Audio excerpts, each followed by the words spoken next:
Hello everyone, it's me, FlyLady Kat, and today we're talking about doing everything at once. One of the things that people used to brag about was that they could multitask.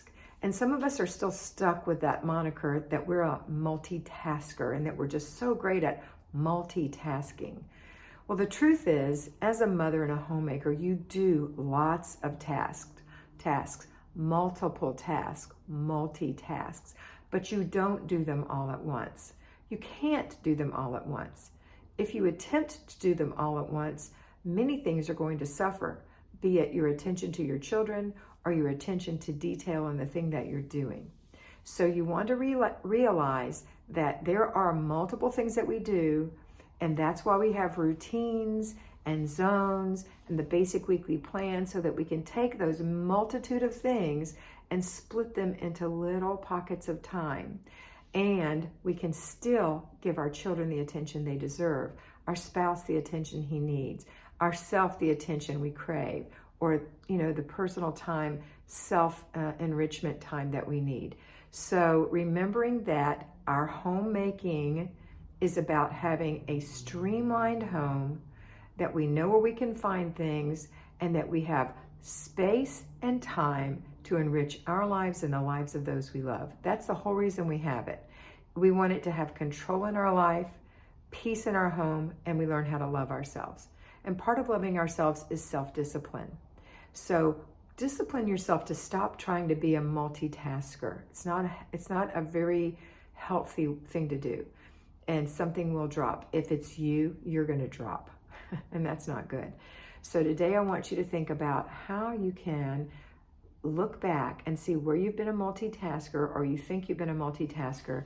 And if you were truly multitasking, what happened as a result of that? What negative thing happened? What positive thing happened?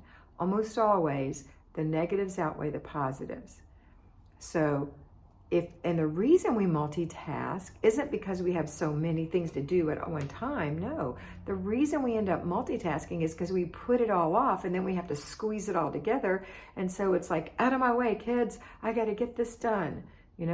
I've got to study for a test, and I've got to prepare the Bible study for the Sunday school class, and I've got to make sure the cookies are lined up for the Girl Scouts, and I've got to clean these baseboards, and I've got to make dinner, and I've got to mail this thing out for Dad, and I've got to,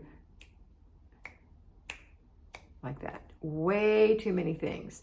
That's why we think we're multitaskers, and we think we're so great at it, and then we fall into bed at 2 a.m, wondering why we don't feel good the next day and why we can't get up.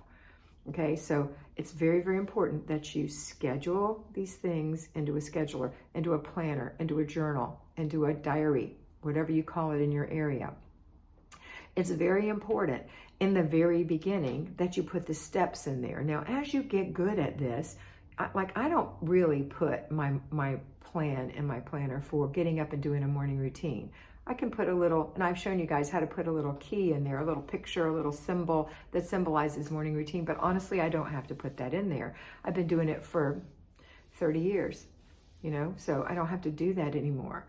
I do it naturally. It's a habit. It's been a habit for many years, but there was a time when it wasn't a habit, and I had to put it in there, and I had to read it and say, okay, I have to do this now. I have to do this now. I have to do this now.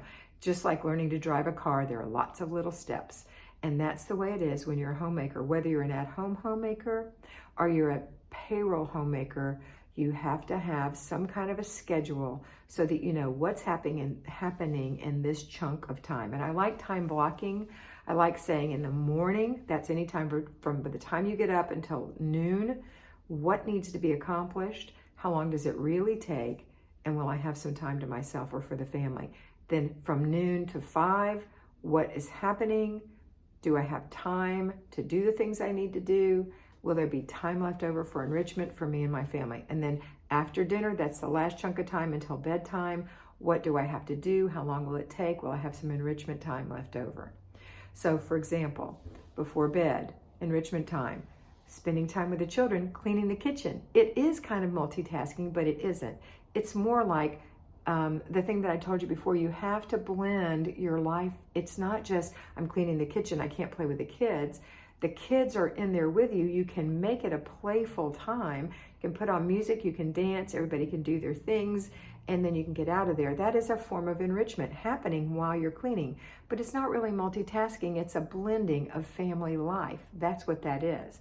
And then after you've had your before bedtime, and the kids have had their before bedtime, then you can have some time together for some more enrichment time, talking together, hugging, cuddling, snuggling, reading books before bed. That's enrichment time. Then when they go to bed, you have enrichment time, time to yourself, time with your spouse before you do your final before bed routine, which is to make sure the kitchen is ship-shape and you go take care of your teeth and get in bed. That's what you do. Pardon me, I'm sorry. Anyway, I sat by a fire yesterday evening with my girls and my grandchildren, and it was lovely outside, safe. But I think it gave me a little chestiness. Anyway, I digress. So think about all the multiple tasking things that you think you're doing and why you're doing them, and then make a decision for your life. Listen, I can't tell you how to lead your life, but I know that you're here for a reason, and that reason is probably because what you've been doing isn't working, and this is something that works. That's why I'm here for you, okay? All right.